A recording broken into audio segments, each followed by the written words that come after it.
artık Doğu Türkistan'da, Urumçi'de. Bir daha soracak mısın? Evet. Soruyu bir daha soracak mısın diye. Başlamadan önce kendinizi bir tanıtabilir misiniz? Tabii benim adım Taha Yasin Erer. Ben İstanbul'da üniversite eğitimini tamamladım bilgisayar mühendisi olarak. Üniversite eğitimini tamamlarken de en ilgi duyduğum alan seyahat etmekti. Yaklaşık 2021 pandemiden beri aslında sık sık harçlıklarımı biriktirerek seyahat etmeye çalışıyorum. Bugüne kadar hem çalışarak hem de aynı anda seyahat ederek bir yaşam sürdürdüm. Doğu Türkistan'a yani. Çin'deki son dönemlerde yurt dışından, Avrupa'dan, Türkiye'den, bilmem Orta Asya'daki farklı ülkelerden, farklı gazeteciler, YouTuber'lar gibi insanları buraya davet ederek bu daha önceden yaptığı soykırımlarını açıkçası BM'nin raporunda belirlenen bir de Avrupa'daki 11'den fazla ülkenin bu soykırım olarak tanıyan bu suçunu başörtü etmek için davet ettiğini herkes biliyoruz. Böyle bir durumda siz son olarak siz oraya gittiniz ve gittikten sonra gördükleriniz ne? İlk önce YouTube'da yayınladınız, bizim ortaklaştınız. Size bir Doğu Türkistan'a buraya gitmek fikri nasıl oluştu? Tabii. Ben bugüne kadar da dünyadaki bütün Türk coğrafyalarına gittim. Türkiye'den, hatta Avrupa'daki Türklerden başlayarak Türkiye, oradan sonra Orta Asya'da Özbekistan, Kırgızistan, Kazakistan'a gittim. Tebriz bölgesine gittim, yine Türk bölgesine gittim. Veya daha da ileriye giderek Moğolistan'a gittim. İlk Türk yazıtlarının, ilk Türk izlerinin olduğu yerlere gittim. Türklüğe ve Türklüğün geçmişine dair bir merakım vardı benim, hala da var. Türklüğü korumak, yüceltmek gibi bir gayem var. Bu sebeple de merak ettiğimiz, küçüklükten beri duyduğumuz Doğu Türkistan, orada ne oluyor diye merak ettim. Oraya gitme imkanım varken de bahsettiğim gibi uzaktan çalışıp hem de maddi olarak da kendimi destekleyebileceğim bir aşamadayken ben Doğu Türkistan'a gitmeye karar verdim. Çin'e ikinci kez gidişimdi ve bu sefer gidip Çin'deki sadece turistik yerleri değil de bu sefer bir konu peşine, konuyu takip etmek istedim. Bu sebeple aslında Doğu Türkistan'a gittim. Oradaki durumu görmek için gittim. Siz oraya gitmeden önce, daha önce yani Türkiye'deki bu Doğu Türkistan konusu da kendiniz nasıl düşünüyordunuz, o konuda neler duymuştunuz? Tabii bildiğimiz medyadan, haberlerden veya sosyal medyadan duyduğumuz orada var olan bir soykırım, bir baskı, Türk kardeşlerimizin üstüne yapılan bir baskıdan hep haberdarız. Ama bunu hep sadece bir haber üstüne veya gördüğümüz Instagram'da veya Facebook'ta veya sosyal medya haber kanallarında bir gönderi üstüne sadece bu kadarını biliyoruz. Oradaki Türk halkının Türklüğünü unutturmaya, İslam'ını unutturmayı amaçlayan bir baskı rejiminin olduğunu hep biliyorduk. Ben aslında bunu görmeye gittim biraz oraya. Oraya gittikten sonra ilk size dikkatinizi çeken şeyler ne oldu mesela? Eğer oraya bir insan gitse, bilgisiz eminim bu konulardan haberi olmayan bir insan gitse, ilgilenmeyen bir insan gitse sadece turistik amaçlı, tamam der, burası da gezilecek, güzel bir memleket olarak görür. Çünkü dışarıdan bakınca her şey yolunda. Gelişmiş bir şehir. Hem özellikle Turfan değil de tabii Urumçi çok gelişmiş, kocaman bir şehir. Bir metropole yakın büyüklükte bir şehir. Bir insan oraya gitse der ne güzel, kocaman bir şehir. Geldik, gezdik, gördük olarak görür. İşleyiş kısmında hiçbir sorun yok. Şehir tamamen yerinde. Ama bunu bilerek giden bir insan, özellikle Türk olarak gittiğinde ilk aradığın şey Türkçe konuşmak. Bunu ilk arıyorsun zaten. Türkçe konuşabilir miyim? Ne kadar anlaşacağız? Onlar beni anlayacak, ben onu anlayacak mıyım? Oraya gittiğinizde konuştuğunuzda %60, %70 Türkçe olarak anlaşabiliyorsunuz çok rahat. Onlar sizi daha çok anlıyor. Orada yaşayan Uygur Türkleri sizi daha çok anlıyor. Türkiye Türk olarak ben onları anlamada biraz daha zorluk çekiyorum. Ama dediğim gibi %60, %70 sorunsuz bir şekilde anlaşılabiliyor. Onun dışında halkla temas etmeye çalıştım. İnsanları gözlemledim. İlk gözüme çarpan şey her şeyin aslında yolunda işliyor gibi görünüşüydü. Sizin demek istediğiniz oradaki her şey yolunda gidilmiş gözüküyor ama öyle değil. Yani orada sizinki mesela sokaklarda gördüğünüz atmosfera, insanların ruh hali, şehirlerde gittiğiniz yerlerde gördüğünüz manzaralar, onlar nasıl? Her şey yolunda her şey görünen, normal dışarıdan gelen bir insan için. Ama mesela ben ilk dediğim gibi, baktığım gibi diyorum ki bir camiye gideyim. Çünkü insan merak ediyor, hani eğer böyle bir baskı varsa ve bu doğruysa ben bunu görürüm diye. Camiye gidiyorsun, cami kapalı. Yani cami duvar, direkt kapalı. Açık olan camiye gideyim diyorsun. Açık olan camiye giderken mesela direkt zaten pasaportunu veriyorsun. Pasaportunun fotoğrafını çekiyorlar, fotoğrafını çekiyorlar, WhatsApp gruplarına dağıtıyorlar. Bir tanesini kendim gördüm. Camiye girerken aldı pasaportumu, fotoğrafını çekti.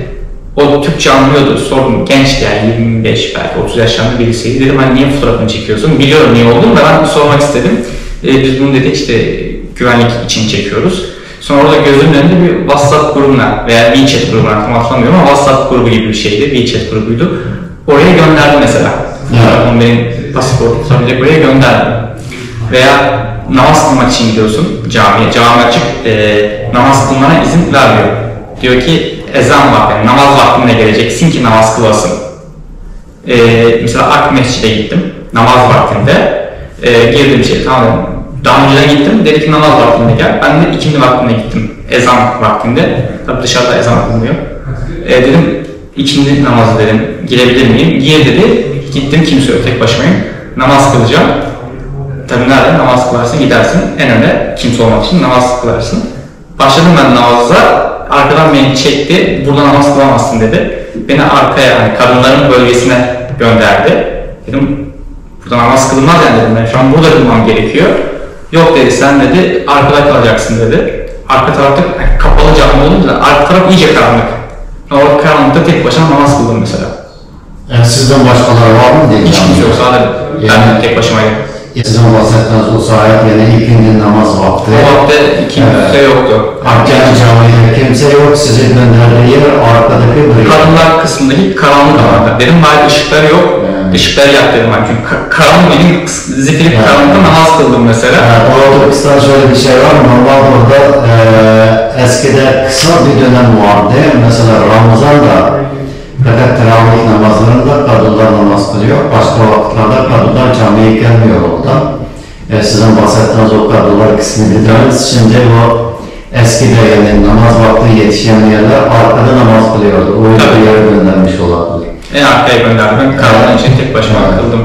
Mesela Ahmetçik'e gittiğinizde de pasaportları zaten hepsine, bütün camilerin, her caminin, her mescidin girişinde direkt zaten kapıda bir ve iki kişi oturuyor.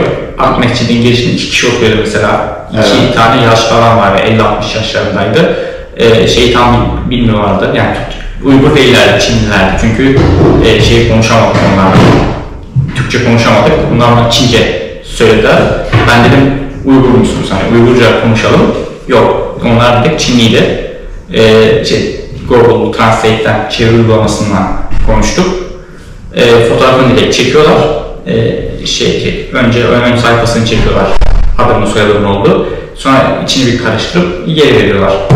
Pasaporttan resim çek dediniz ya, resim çektikten sonra Çin genelinde WhatsApp kullanılmıyor. Tabii WeChat. Pasaportunuzu çekip direkt yani WeChat grubu at dediniz. Orada ben genç birisiydi, böyle çekti fotoğrafını. Sonra girdi işte. WeChat uygulamasındaki bir biz WhatsApp kullanmış için WhatsApp grubu diye isim geliyor. WeChat grubuna veya işte kişi, bilmiyorum belki bir kişiye gönderdi. Oradaki kişiye direkt fotoğrafını gönderdi. Siz bu seyahat boyunca Doğu Türkistan'da kaç gün kaldınız? Ben Turfan'da 4 gün, Urumçi'de de 6 gün. Yani 6 gece 7 gündüz gibi bir şey kaldı. Toplamda 11-12 günlük bir kalmam oldu. O kaldığınız süreç içinde mesela Turfan'a gittiniz, Urumçi'ni gezdiniz. Bu süreç içinde herhangi sizi takip eden ya da yoksa bu gittiğiniz yerlerde gözetim kameraları, polis araçları gibi şeyleri gördünüz mü? Zaten bir kere güvenlik ve gözetim her yerde var.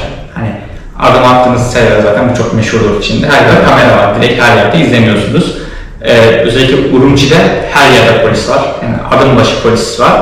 Artı Urumçi'de belli alanlara girerken zaten polis kontrolünden geçiyorsunuz. Hani üstünüz başınız aranıyor, X-ray cihazlarından eşyalarınızı geçirmek zorundasınız. Mesela kapalı çarşı olan alana girmek için tekrardan mesela metrodan çıkıyorsunuz ki metroya girerken de güvenlikten geçmek zorundasınız. Yine aynı şekilde metrodan çıkıyorsunuz, hemen diğer kapalı çarşıya gideceksiniz.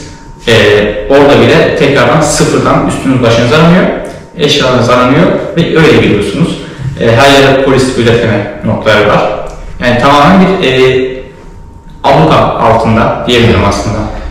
Az önce bahsettiniz mesela metro çıkarken, turistik alanlara girerken ya da herhangi bir alana girerken aranıyor dediniz. Tabii.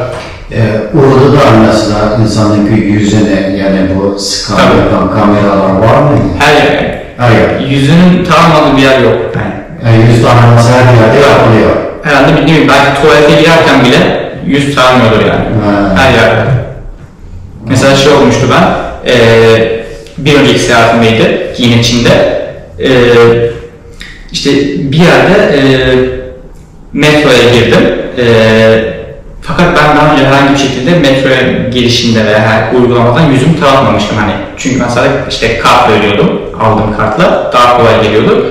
İşte bir gün bir metro çıkışında sadece yüz taramasıyla olan kısım vardı. Hani Pekin'de metro çıkışından Tiananmen Meydanı'na çıkacaktım. Orada sadece yüz taraması vardı. Ben de düşündüm, yani ben taratmadım daha önceden. İşte geri döndüm bir şey yapayım. Hani polise söyleyeyim ki hani ben yüzüm taralı değil falan, beni başka bir yerden alın. Sonra polis yok sen git dedi.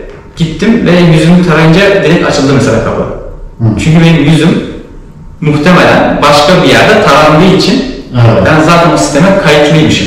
Mesela ben bunu yani demek istemez, benimki İngilizce'den yani Çin'deki herhangi bir kameralar daha önce otomatik olarak tarandım. Orada çok şaşırmıştım.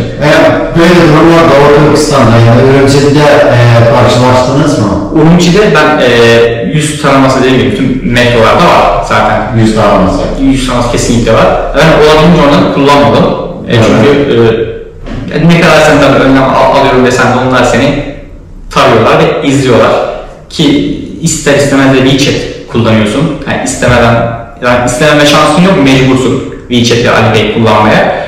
Mesela WeChat ve Alipay kullanırken 3-4 günde bir benden istiyordu. Pasaport kontrolü istiyordu. Yani şöyle ödeme yapıyorsunuz.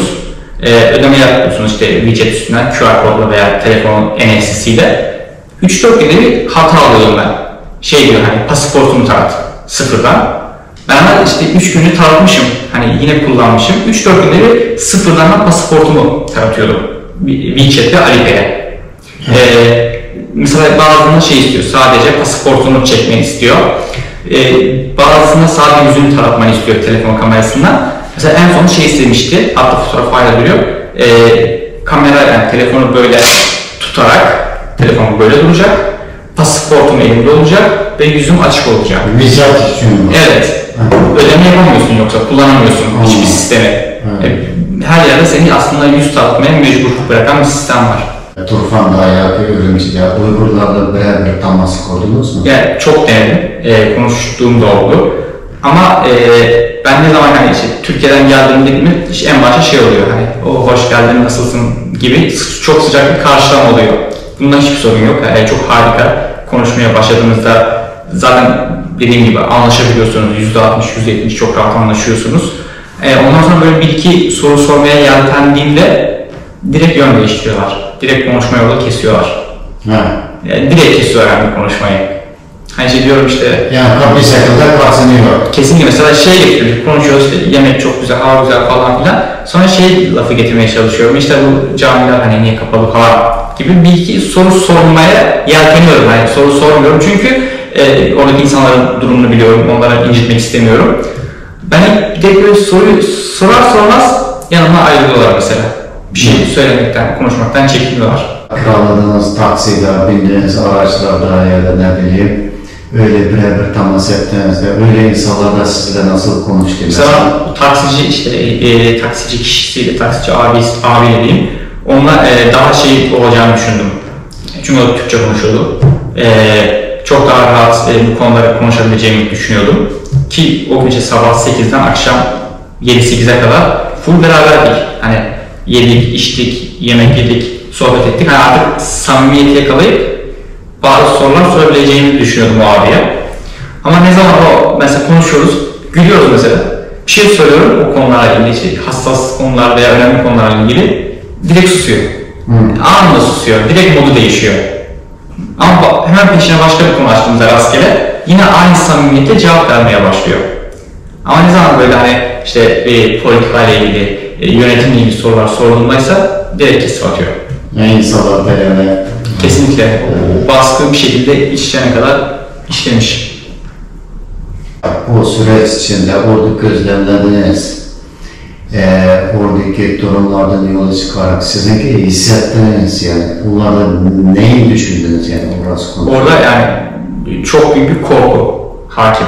Hani ilk artık şeye geçtim işte cezalar, hapisler, bunların artık tamamen yerini en büyük bence korku almış. Hani insanlar artık hapisten korkmuyor insanlar. Hapise girme düşüncesinden de korkuyor. Çünkü kendisi hapiste değilse kesinlikle ya amcası ya babası, kardeşi hapiste. Artık o konuların böyle yanından bile yaklaşmak istemiyorlar. Çünkü o kadar çok korkuyorlar. Mesela gittiğiniz yerlerde, sokaklarda, alışveriş merkezlerinde, turistik alanlarda, camilerde gördüğünüz insanların ki rolü ve haleti nasıldı yani? Tabii ki camiler konusunda zaten camiye gelen herkes yaşlı. Cuma namazı kıldım onun işte. Kaç kişi var? Yani cami full'e yakındı. İşte belki kaç kişi var diyebilirim. 100-150 belki. Evet. Ama bu 100-150 kişinin yaş ortalaması hani en iyi ihtimalle 50-55. Camideki tek genç bendim. Hani ne bileyim 35'in altındaki, 35 yaşının altındaki, 40 yaşının altındaki tek kişi bendim mesela. Camiye gelen herkes 50 yaşın üstündeydi. Yani gençler yok diyor. Gençler camiye gelmek dahi istemiyorlar demeyeyim. Muhtemelen bu benim düşüncem. Doğru konuştuğum Türk arkadaşlardan aldığım bilgiye göre camiye gelip fişlenmek istemiyorlar açıkçası. İnsanların ki mesela sokak karşılaştığınız insanların ki de sokaklarda da yani mesela gittiğiniz turistik alanlar, alışveriş merkezlerde öyle gençler az mıydı? Ya gençler hem çok hem az ama şu benim dikkatimi çekti. Gençlerle konuşmaya çok çalıştım. Çünkü aynen yaşıtız, daha kolay konuşabiliriz. Ama mesela işte Türkiye'den geliyorum dediğimde veya Türk'üm dediğimde yaşlılar veya orta yaş ve üstü daha çok sıcak bir samimiyet. Onlar işte bildiği şeyleri söylüyor, ben bildiğim şeyleri söylüyorum. Ama gençlerde bu durum yoktu. Yani konuşamam. Yok. Gençlere ben bir şey diyorum hani ki %100 eminim. Bir Uygur Türk o genç. Kesinlikle eminim. Ama nedense söylemek, konuşmak istemiyor. Ve bir iki kelime söyleyip beni geçiştiriyor. Onlar cevaplar deyince Çince cevap veriyor ya da Uygurca. Bir iki kelime mesela Uygurca söyleyip işte mesela selam selam deyip ondan sonra direkt yanındaki arkadaşıyla Çince konuşmaya devam ediyorlar. Yani onlar birbiriyle iletişim geçtiğinde de Çince. Çoğunlukla Çince konuşuyorlar. Mesela şey gördüm, çoğunlukla Çince şarkılar dinliyorlar. Gençler. Evet. Çünkü bir şekilde ya korkuyorlar ya da bir şekilde gençler o kültürü benimsemeye başlamış. Şu an durum kötü, çok kötü kesinlikle ama bundan daha kötü olan durum artık gençlerin Çin'in istediği şekilde ilerliyor. Evet, bence bu çok daha tehlikeli. Çünkü şey yok mesela bence bir işte Uygur genci ya işte ben büyüyünce hani babamın, amcamın yaşadığı durumu düşmeyeceğim, onların intikamını intikam değil mi yani onların durumunda olmayacağım gibi bir düşüncesi yok bence. Onlar artık şey tamam bu böyleyse biz artık ayak uyduralım bir şekilde yaşamaya devam edelim gibi bir izlenim gördüm ben. Peki siz onu bu Çin'deki bu şeylerini benimsemiş dediniz ya, bunun altında bir zorluk ya da bir şey olabilir mi mesela? Kesinlikle vardır. Gençlerdeki ana dilini kısıtlama, mesela okullarda şimdi biz küçükken Uygurca vardı. Biz daha ortaokulu 8. sınıf kadar Uygurca okumuştuk. Ondan sonra Çinlileştirmişti. Şimdi Tamamen Çince. anaokulun tut üniversiteye kadar her şey Çince. Bu gençlerdeki Çince şarkılarını dinlemesi, birbiriyle Çince konuşması, bunun etkisinden olabilir mi? Bunun etkisi tamamen bunun sebebiyle. Çünkü bu hani Çin'in uyguladığı politika sadece nokta atışı politika değil, çok uzun vadeli bir politika. 20-30-50 seneye varan bir politika olduğu için aslında Çin 40 sene önce bugünü planlayarak bu adımları attı. Hani dedik önce biz yaşları söndürelim, yaşları bastıralım, sonra yeni gelen nesli de bahsettiğiniz gibi önce ana dildeki eğitimlerini bir keselim. Tamamen Çince'ye dönsünler. Çince'ye döndükten sonra yani dil, kültür aktarımın tek ve en önemli parçasıdır, koşuludur bence. Çünkü konuşmadıktan sonra unutulup gidecek bir yerden sonra. Çünkü sen konuşmayacaksın, aktaramayacaksın. Var olan kitapları, ne bileyim, filmleri, dizileri, şarkıları aktarmadıktan sonra onlar unutulup gidecek. Aslında bu Çin'in çok uzun süreçli, çok ayaklı planın bir parçası. Ve bunu da bir şekilde takır takır işletiyor aslında Çin. Siz oradayken mesela konuştuğunuz, az önce bahsettiniz ya, kimse biraz nazik konulara değinmeye kaçınıyor diye. Tabii. Mesela kendiniz gözlemlediniz, mesela toplama kampı, ne bileyim, hapishane, ondan çıkmış ya orayı kırmış insanlar konusunda, ya onlar bahsetti mi ya kendiniz duydunuz? Ya onların bahsetmesi asla zaten imkansız yani o konulara gelinceye kadar da zaten konuşamıyorsun hiçbir şey oradaki yer farklı. Ama işte orada yaşayan yani Türkiye Türk'ü kişilerle konuşma, ticaret yapan kişilerle konuştuğumda edindiğim bilgiler vardı. Mesela oradaki bir abinin çalışanı, Uygur Türk'ü, babası mesela Kaşgar tarafından bir hapishanedeydi. Mesela ben oradayken çocuk sabah işte haber geliyor herhalde hapishaneden, babanı gelip görebilirsin diye. İşte çocuk o gün apar topar kalktı ve yola çıktı, yola gitti Kaşgar tarafına ki babasını görebilirsin hapiste diye. Belki de 1,5 yıl mı 2 yıl mı ne dedi, hani görmüyorum babamı, işte haber geldi, şu an gidip göreceğim babamı diye yola çıktı mesela. Bu kamplar hala daha var, hala daha devam ediyor. Hala da insanlar tutsak bir şekilde ve kötü tarafı da hani hiçbir haber alamıyorsun oradaki kişiden. Artık ne zaman onlar seni arayacak da yani işte içerideki akraban, ailenler gel bir gör diyecek. Tamamen içeri atıldıktan sonra unutulup unutturmaya çalışıyorlar aslında. Siz az önce konuştuğumuzda bir şeyden bahsetmiştiniz. Orada iş yapan yabancı iş adamlarla. Ondan biraz bahsedebilir misiniz? Evet, çünkü hani orada tek sadece Türkiye'den gelen Türkler değil, hani çevre ülkelerden. Çünkü o bölge 7-8 tane ülkeye direkt sınır komşusu olduğu için tüm dünyadan gelen ticaret adamları var. Mesela bundan orada konuştuğum kişilerden biri uzun süredir orada ticaret yapıyormuş. Bundan 10-15 sene önce yani çok şiddetli olduğu zaman bu olaylar. Mesela her sabah şey diyordum, hatırlıyorum diyor. O kişinin aktarması böyle. Ben hatırlıyorum her sabah diyor böyle araç dururdu, rastgele insanları içeri atıp götürürdü mesela. Ve götürdüğü kişilerden de haber almazdık diyor. Yes. Giderdi mesela o çocuklar, böyle gençler, yaşlılar. Nereye giderdi? Annesi babası artık, ailesi nasıl haber alır? Yok, öyle bir şey yok. Atar giderdi, sokaktan adam toplarlardı derdi.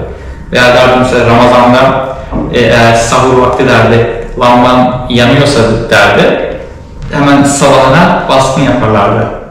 Çünkü sen gece sahur yapıyorsun, oruç tutuyorsun, sen Müslümansın gibi bir baskı. Diyor, bu da çok fazla oluyordu.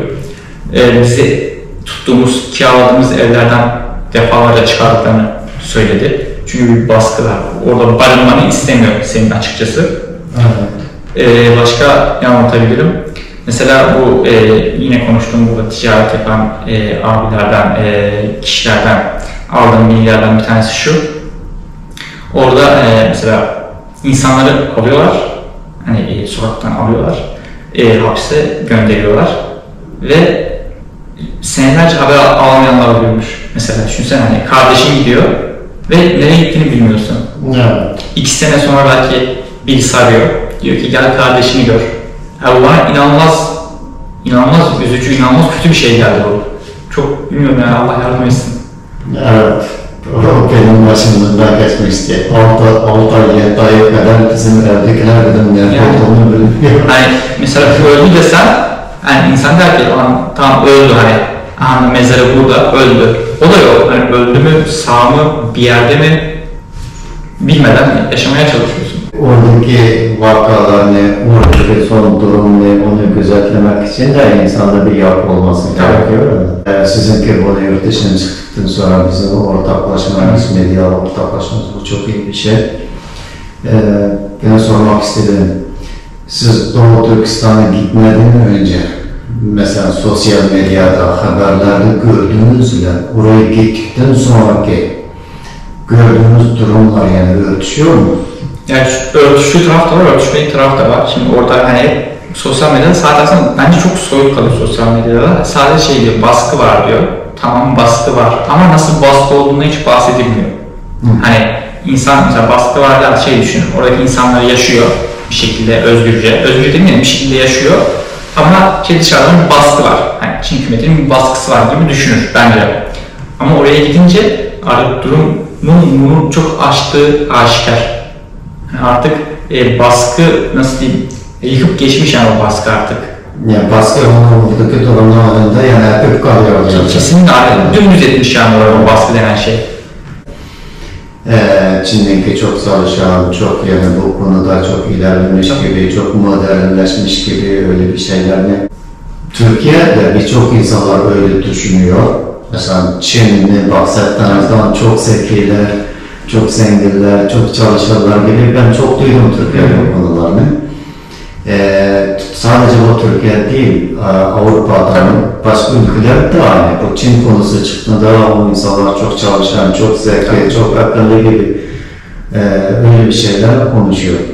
Bir de oradaki durumda Çin bahsettiğinde Doğu Türkistan'ın bu dünya gösterdiği Çin'deki dezenformasyon şeylerde gülle gülistan, her şey modernleşmiş, gelişmiş şeylerini gösterdi. Onu göstermeye devam ediyor da. Ama biz biliyoruz ki Doğu Türkistan'daki mesela siz sadece ölümcülük kalmamışsınız, Turfan'a gitmişsiniz. Turfan'a gittiğinizde bu Çin'den bahsettiği o modern, bu gelişmiş şeylerle ölümcülükünü Turfan'da da görebilirsiniz. Yani Turfan bu karıştırılmaz çünkü Turfan hani biraz şey gibi kalıyor, köy gibi kalıyor yani onlar kıyaslayınca. Tamam Turfan'da şey var, ana caddeler, binaların olduğu yer var, yok değil ama çok daha büyük kısmı daha az gelişmiş, küçük bir ilçe gibi hani küçük bir ilçe boyutunda ve gelişmişlikte olan bir yer. Hani Urumçi'yle veya diğer Çin'in gösterdiği büyük şeylerle kıyaslanmayacak şekilde Turfan. Turfan'daki bu Türk yani Yarhol diyoruz, o eski şehir. Bir de bu minare olan Emin Minare, oralara gitmesiniz. Şimdi az önce dışarıda konuştuk, bu Yarhol eski şehrini Çin daha sonradan yapmış diye. Tabii. Oradaki eski yapılar var mı? Eski var olan, yıkılmış olan ya orada gidince şey görüyorsunuz, yani kocaman bir alan, hepsi toprak. İşte diyorsun, ne güzel bu, işte hala korunmuş gibi düşünüyorsun ama aslında öyle değil. Çin oradaki bütün eserleri sıfırdan yapmış aslında. Sen sadece oraya gittiğinde sıfırdan yapılmış eski şehri görüyorsun. Evet. Hani bir orijinal yüzlerce yıllık eser değil. Sıfırdan yapılmış bir şehir görüyorsun yani. Oradaki mesela yapılardaki üslup, minareleri orada mesela Türk kültürüne, Uygur kültürüne yakın mı yoksa daha Çin kültürü yakın bir şey yapmış mı? Tabii Çin yaptığı için Uygur Türk kimliğinden ziyade kendi Çin kimliği, Çin kültürü özelinde süslemeler, mimarisini ona uygun yaptı. Çünkü dediğim gibi sıfırdan yaptığı için tamamen kafasına göre kendi nasıl isterse onu düzenlemiş. Çünkü asıl orijinal olan yıkıldığı için orijinal hakkında hiç bilgin yok. Oraya Çin ne koyduysa kendi kafasına göre sen onu görüyorsun orada. Ya aslında orijinalde var da orijinallarını bu kültür devrim döneminde yıkmış. Bir de öyle eski yapılarının ki bu toprak şeyler var ya, evet. Şimdi duvarları falan, çamurlarını, onu bile tarlalarla dağıtmış, gübreliğe hiçbir izini koymamış. Evet. O yüzden yeni sizin bahsettiğiniz gibi yeniden yapmış, onu kendi kafasına göre yani daha Çin kültürünü yapan bir şeyler uydurup Ya bunu amaçlar şimdiki dünyaya eskiden buranın Eskiden de Çin gibi olduğunu Çin gibi olduğunu. Siz bu oraya 2 kere gittiniz geldiniz, ikinci kere de Doğu Türkistan'a gittiniz. Bu deneyim size neyi hissettirdi yani? Değil mi? Çin kendi tarafı bambaşka bir dünya var. Çin hani işte Pekin olsun, işte diğer büyük şehirler olsun, Chengdu, Chongqing bunlar şehir, tamam. Çin'in kendi şehri, tamam. Ama Doğu Türkistan tarafına kendi kültürüne, yani Türk kültürünü araştırmaya gittiğim için oradaki durumu görmek insan inanılmaz üzüyor.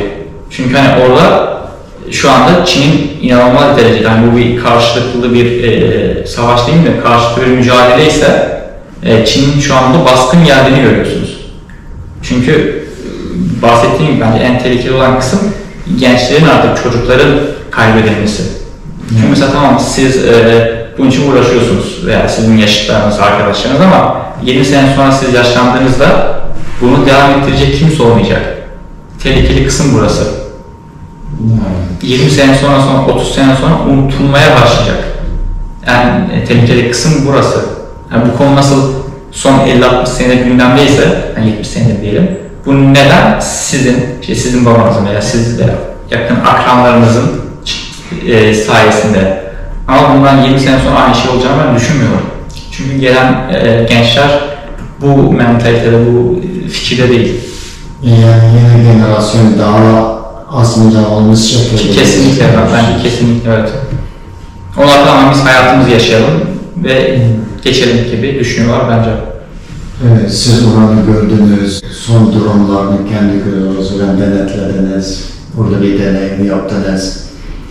Oradan döndükten sonra ilk yaptığınız şey videonu yayınlamak oldu, yenilmiyorsa. Siz bu arada çevrenize, ne bileyim dünyaya, ne tür bir mesaj vermek istediniz yani? Şimdi buradan şöyle bir şey var, yani önce kendi çevrem, kendi ülkem için, sonuçta oradaki biz Türk'üz. Hepimiz Türk'üz yani, ta işte Avrupa'dan başlayıp yani şu an bulunduğumuz Avrupa'dan başlayıp Çin, Doğu Türkistan dediğimiz Çin'in batısına kadar olan kısım tamamen Türk milletleri var. Yani dünyada başka bir ülke daha, başka bir millet daha yok böyle olan. Ta şimdi bahsettiğimiz gibi Tuna'dan başlayıp ta Altay'a kadar uzanan bir millet. Ben hani bunun en başında Türk milleti olarak, Türk milliyetçiliğini korumak için, onu görmek için gittim oraya. Ama işte dünya çapına baktığımızda da insanlar belki işine gelmediği için, belki pek önemsemediği için umursamamaya başlandı. Ama şöyle bir şey var, bugün bana olan yarın sana olacak.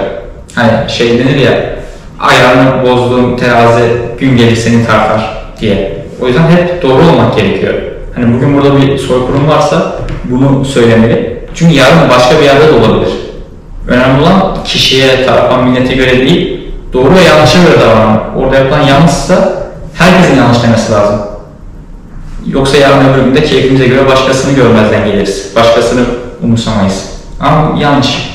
Oradaki yanlışsa ona herkesin yanlış değil, o soykırımı herkesin, dünyadaki bütün milletleri öne çıkarması gerekir. Yani çıkar ilişkisinden ziyade gerçekten orada o yanlış olduğu için yanlış olduğu söylenmeli bence. Sürekli orada gözetlemiş, görmüş, daha önce İngilizce'de bu konuda bir çağrı yaptınız.